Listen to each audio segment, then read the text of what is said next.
This is Eagle Owl, and today we're gonna talk about Adoree Jackson. Him responded to the criticism. Also, Nolan Smith. Why he not getting enough snaps? Is he still hurt? Pretty much Vic Fangio confirmed it. Lastly, as the day go on, the Jalen Hurts criticism get more and more interesting. But let's get straight into it. All right, man, before we get into the meat and potatoes of this video, I got to talk about Quinyon Mitchell, man. I just can't forget. Quinyon Mitchell numbers been outstanding. At one point, he played the right side mainly every single snap, right? Remember him and Darius Slay? But now he is going against the best receivers. He's like 40+% on the left side, 40+% on the right side, and he's still putting up godly numbers. Everything about him is screaming all pro. Well, Emmanuel Acho believe he's the best corner right now. There's not a better defensive back in all of football right now than Quinyon Mitchell. 6 targets, no catches allowed. Stop trying this man. He has so much confidence in his ability. You got a receiver at the top of the screen. What I love about Quinyon, he's sitting on a route. He's not threatened. He's not bailing. He's sitting on a route. He runs that out route for Amon-Ra St. Brown. That's an all-pro wide receiver, and that's an incompletion. Quinyon Mitchell understands route concepts, I would suggest, better than any defensive back in all of football. Here's Q again, top of the screen. Watch him get out of his break on this play. Right now, this outside receiver is going to run a dig, but watch Quinyon plant off that inside foot, drive underneath the route, make sure with the left hand he's securing the tackle just in case the receiver catches it, and then with the right hand, it's a PBU. Watch again more intently as he drives off that inside foot. I'm going to zoom in. Watch intently as he drives off that inside foot. Boom, inside foot. Secure the tackle and get the PBU. But then my favorite. This is why I love Quinyon. Bottom of the screen right here. Understand the down and distance. It is 4th and 3. I believe his IQ is better than many people in the National Football League. And even on this play, is better than his teammates. 4th and 3. Quinyon's not going to pedal. He's not giving any cushion. Top of the screen, there's cushion here. But at the bottom of the screen, Quinyon, a simple catch technique. I know you're running to the sticks. He's not giving up anything. An incomplete pass. And then get height, Q. Get height. I love the tenacity that he plays with. 6 targets, no catches allowed, but it's because of the IQ like this. 4th and 3, understand the down and distance. Don't pedal. Don't give up anything easy. Press that dude. Out physical him, out athlete him, and then more than anything, get excited when you do it. That's the first team All-Pro if I've ever seen one. Quinyon Mitchell, absolutely a dog. I totally agree. He's the best. The tape say it. I mean, I like his attitude on the field. Like he just got that demeanor of a great cornerback. And we've been waiting for this for a long time. We talking about a guy we drafted. Ooh, we going back Lito Shepherd days and Sheldon Brown and stuff like that. But this is a homegrown talent. Him and Cooper DeJean can be a dynamic duo for a very long time. Very long time. And also, it's Kelly Green week. It's Kelly Green week, and we go to Dallas, and you know what happens in Kelly Green. We don't lose in Kelly Green. So it's cool that we doing this, and we going there for the sweep. Right now, Dallas is on the high. They blew out the Raiders. Now, all of a sudden, they back in it. Or we going to knock off the Eagles, this, that, and the third. Chill, Cowboys, chill. Y'all beat the Raiders team who y'all was supposed to beat. Now we're going to come into y'all town, take over y'all trap, relax. We're going to do it in Kelly Green. We're going to make it look beautiful. Beautiful. We're going to have on our nice colors. We're going to take over y'all stadium, and we're going to beat the shit out of y'all. So relax, Cowboys fans. But let's get into the meat and potatoes of this video. I want to talk about Jalen Hurts a little bit. I talked about him a lot in my last video. But more and more stuff is starting to come out. So the first thing is his mom. His mom actually posted something on TikTok. I can't confirm or deny this is real, because I seen it on Twitter. So somebody put under the post, tell Jalen Hurts to throw the ball more. Somebody responded, said like, gang, it's the OC. She liked that post. His mom liked that post. Now, I went to the post myself. I did see it. Maybe it was deleted. Maybe she deleted it, not to call a controversy or whatever. But that's really, really interesting because now all this bad news after the reports were coming out about Kevin Patullo said he'd be fired, this, that, and the third. Now reports are coming out how people are frustrated with Jalen Hurts. Is something not right? Remember when Jalen Hurts was asked about why A.J. Brown's being targeted so much? And Jalen Hurts said, ask Kevin Patullo. That's a Kevin Patullo question. And I'm not saying Kevin Patullo's the one leaking it, but it's just very interesting. And Jeff McClain, right? He's a gossip king.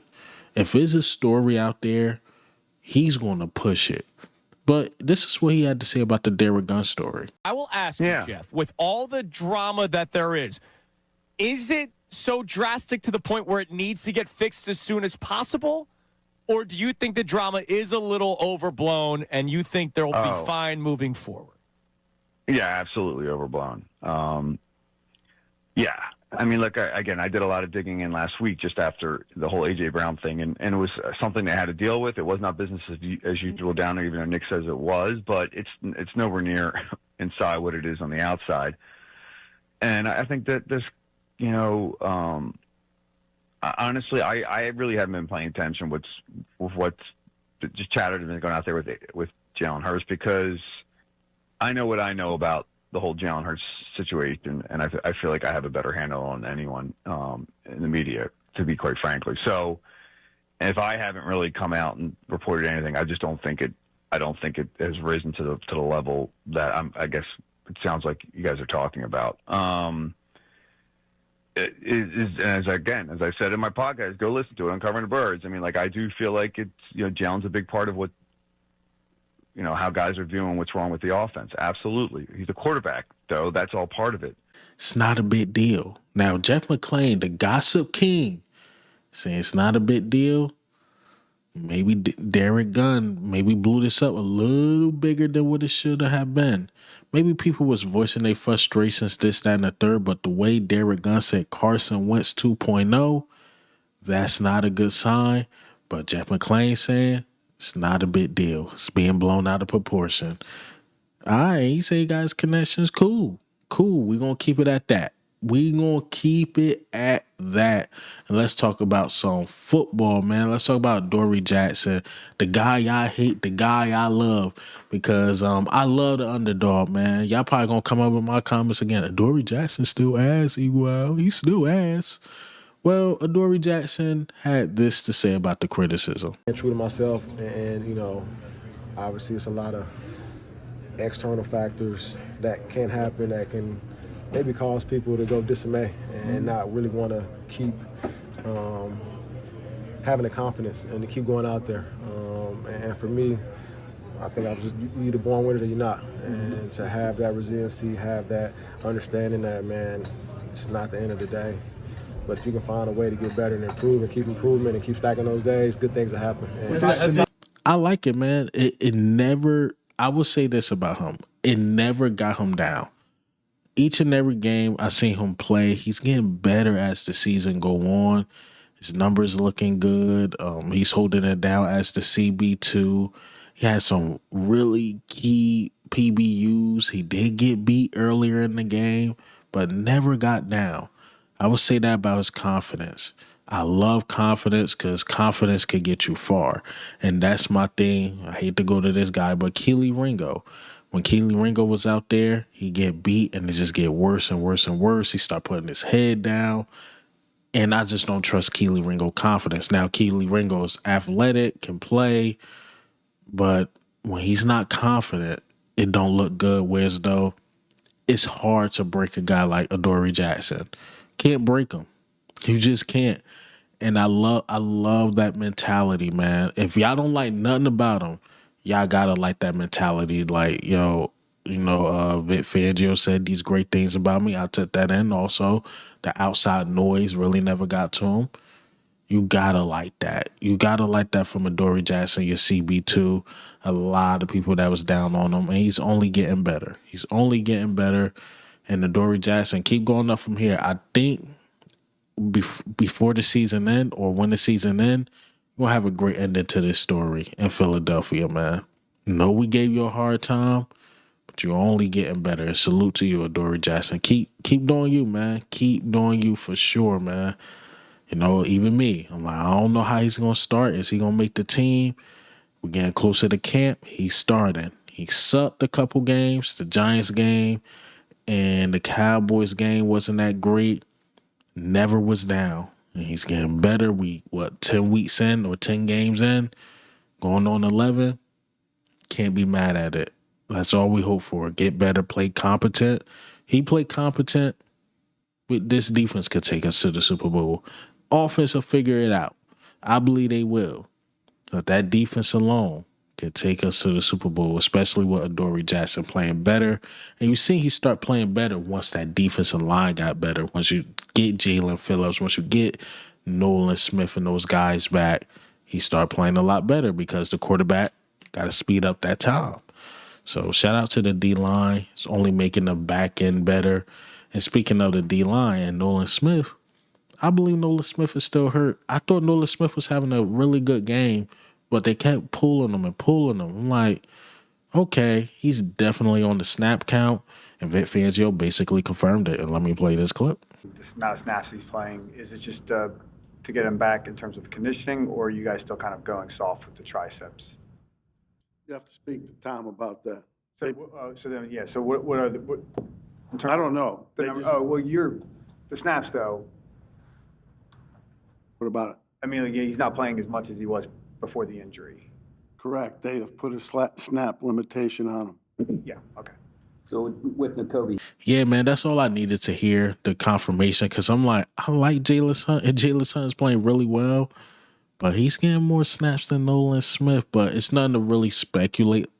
It's just that Nolan Smith, he's still nursing that tricep. They probably thought they rushed him too early in the season, but now they slow rolling him in. Maybe he's taking 10, 15 snaps a game until he's right. And once he's right, once you get 80, 90% Nolan Smith, playoff Nolan Smith, yeah, man, this defensive line going to take off. It's going to take off for sure.